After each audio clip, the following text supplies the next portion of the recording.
Los malditos. Capítulo 2. El asesino y su silencio. Parte 1. Muchas cosas pasaban por todos lados, pero en la casa donde comencé a trabajar, se hablaba de cualquier cosa menos de la situación nacional. El presidente Echeverría había vuelto en secreto al país, burlando la vigilancia de la Guardia Fronteriza, y ahora era huésped indefinido de la Embajada de Venezuela, cuyo embajador aseguraba a las autoridades que, si era removido por la fuerza de la residencia, ello tendría muy serias consecuencias. La presencia de Echeverría renovaba las fuerzas de la lucha armada en los montes, y el gobierno provisional aprovechaba esto como propaganda, ligando a Echeverría directamente a la guerrilla ante el pueblo, en cadena nacional.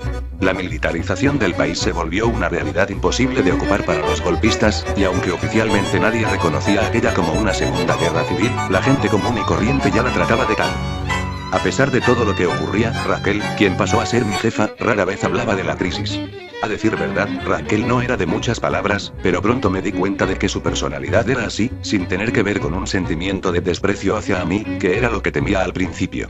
Con el paso de los días, empecé a saber otras cosas acerca de ella. Desde el principio supe que era muy buena con la comida, pero no me imaginaba que sus habilidades las ocupara para ganarse la vida como chef de un restaurante muy importante de la capital.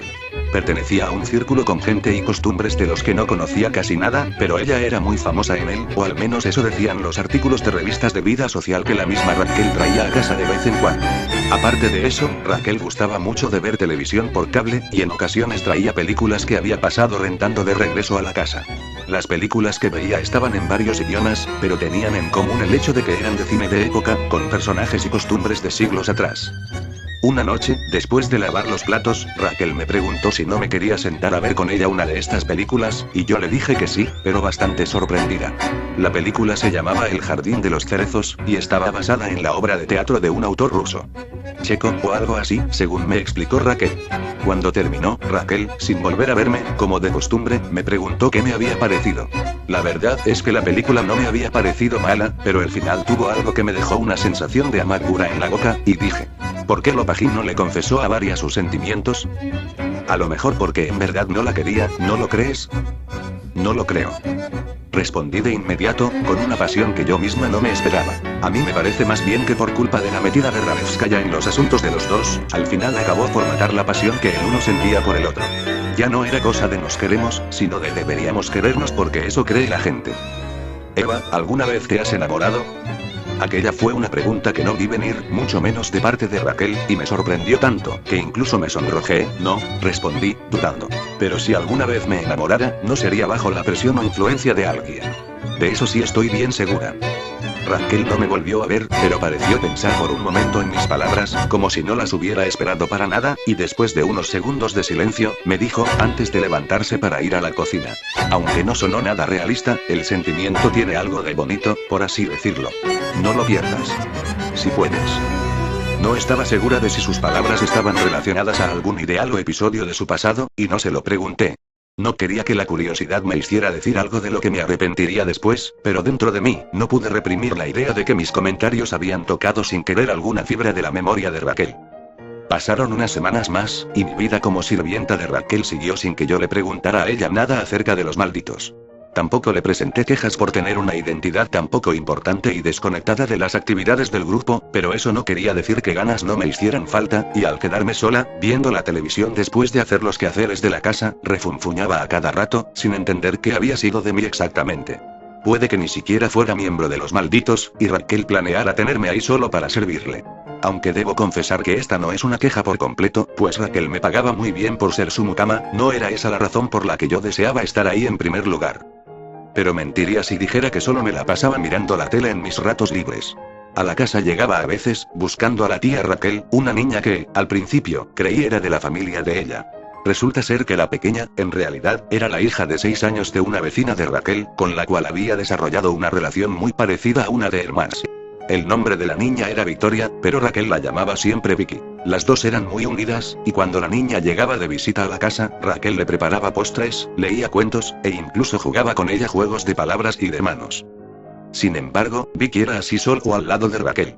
Cuando Vicky aparecía, y Raquel todavía no regresaba del trabajo por atrasos o lo que fuera, la muchachita se sentaba a esperarla en silencio en la sala, y no hablaba. Yo siempre intentaba comunicarme con ella, pero Vicky solo respondía moviendo su cabecita afirmativa o negativamente con preguntas sencillas. preguntas complejas ella siempre se negaba a responder, y simplemente apartaba sus ojos de mí. Vicky algunas veces se quedaba a dormir en casa, y en otras su mamá pasaba a recogerla a altas horas de la noche.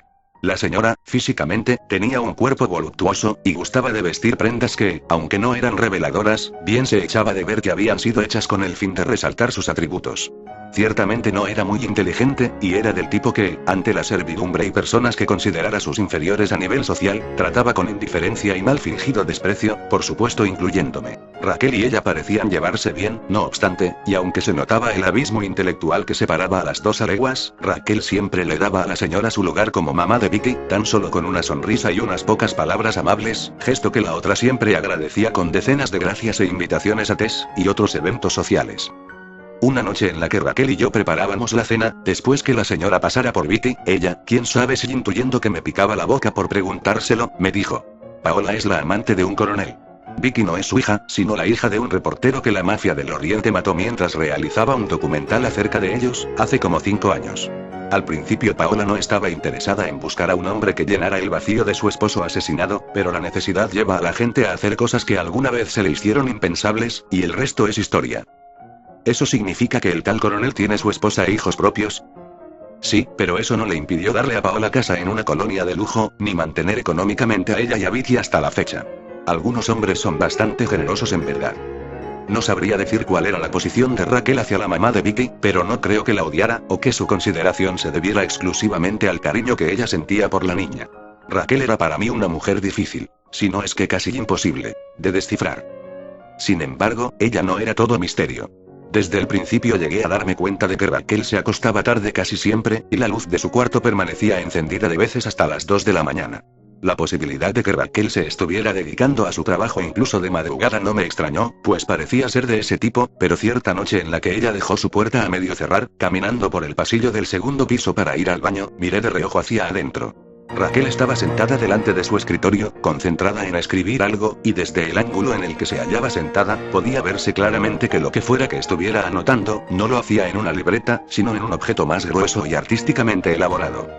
La idea no me cruzó por la mente de inmediato, pero al regresar a la cama después de ir al baño, pensé que, por sorprendente que fuera, no era imposible que Raquel tuviera un diario en donde anotara su día a día.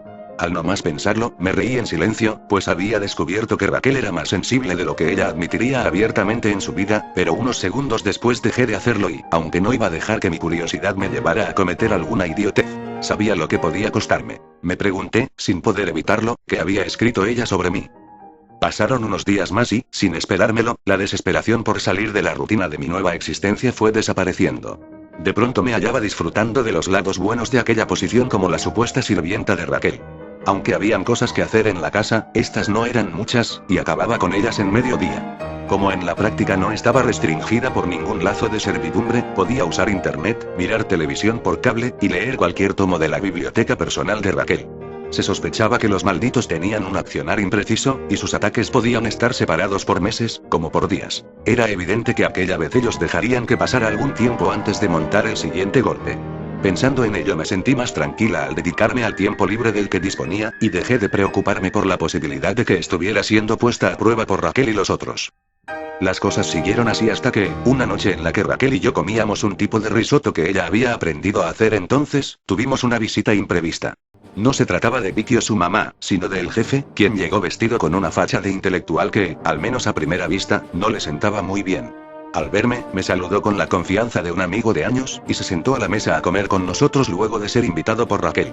Después de felicitarnos por el buen sabor de la comida, el jefe pasó a verme a los ojos, mostrando su modesta y carismática sonrisa de la primera vez. Si no hubiera sabido que aquel era el jefe de los malditos, juraría hoy que el hombre estaba coqueteándome con su mirada. ¿Aburrida? Apuesto a que no te esperabas vivir este tipo de vida tan monótona de juntarte con nosotros, ¿verdad? Admito la parte de que no era lo que me esperaba, pero no puedo decir que estoy aburrida. Respondí. Pasará el tiempo que deba pasar, y para mientras me dedicaré a mi papel ahora lo mejor que pueda. Eso sonó al tipo de respuesta que todo entrevistador desea escuchar, pero al mismo tiempo creo que eso es lo que piensas. Bebió un poco de vino, y continuó. Espero que no te hayas acostumbrado a este papel, sin embargo, porque eso va a terminar dentro de poco.